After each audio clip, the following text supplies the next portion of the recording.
একটা selfie stick order করেছিলাম Amazon থেকে, আজকে দিয়ে গেছে। চলো আনবক্সিং করি।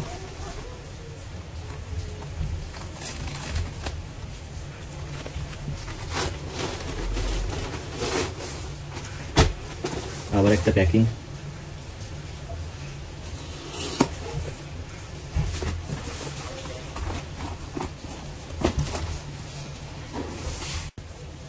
এটা হচ্ছে উইকুলের 103 সেন্টিমিটার। তো উইকুলের এটা S2 মডেল। S1 একটা মডেল ছিল, ওটা জাস্ট 2 ফুটের। তো S2 মডেলটা যেটা আছে ওটা 3 ফুটের।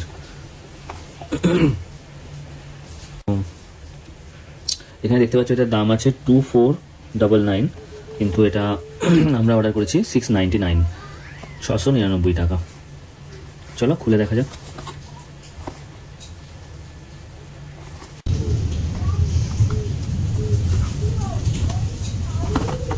বক্সের মধ্যে আর কিছু নেই। একটা থ্যাংক ইউ কার্ড আছে, একটা ইউজার ম্যানুয়াল দেওয়া আছে, ছোট্ট ইউজার ম্যানুয়াল দেওয়া আছে, আর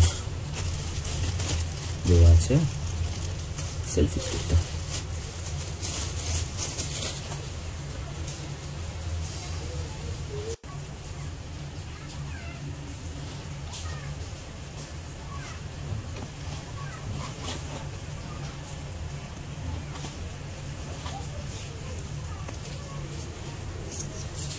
এটা ব্লুটুথ আছে, এটা প্রেস করে থাকলে এটা অটোমেটিক অন হয়ে যাবে। তারপর এটা ফোনের সাথে পেয়ার করতে হবে। উইকুল H2 পেয়ারিং হয়ে গেল, কানেক্টেড হয়ে গেছে। চলো আমরা এটা সেলফি স্টিকে আটকে দিই।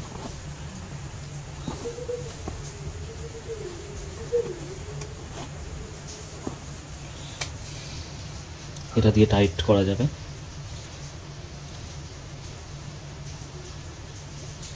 সো দেখতেই পাচ্ছ, এবার এটা আমরা যদি বাটন প্রেস করি দেন অটোমেটিক পিকচার হয়ে যাচ্ছে। এটা ট্রাইপড হিসাবেও কাজ করবে। এই যে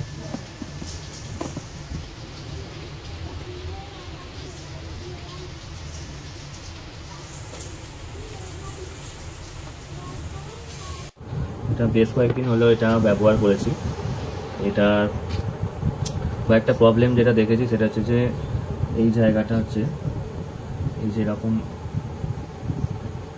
নড়ছে, ঠিক আছে? তো যেটার জন্য যখন এখানে মোবাইলটা মাউন্ট করব এবং তারপর যদি এটা এরকম হয় তো সেখানে একটু প্রবলেম তো হচ্ছে। আর এটা এই যে মেটালটা আছে এটার জন্য প্রবলেম হচ্ছে। এটা 700 টাকা দাম নিয়েছে, সেই হিসাবে এটা কোয়ালিটিটা আমার পছন্দ হয়নি। আর এটা ব্লুটুথ আছে, ব্লুটুথটা চার্জ দেওয়ার কোনো অপশান নেই। তো ব্যাটারি শেষ হয়ে গেলে দোকান থেকে বাটন ব্যাটারি কিনে আবার লাগাতে হবে। আর বাকি এই পোর্শনটা ঠিকঠাক আছে, এই পোর্শনে কোনো সমস্যা নেই। এই জায়গাটা খুবই সলিড স্টার দিয়ে দেওয়া আছে, বাট এই জায়গাটা ইজ নট ভেরি গুড। ব্লুটুথের জন্য যেটা দেওয়া আছে এটা খুব ইজিলি ক্যামেরার সাথে পেয়ার হয়ে যায়। আর ভিডিও করা যদি বেশ কিছুক্ষণ অফ থাকে তো এটা নিজে থেকে অটোমেটিক অফ হয়ে যায়।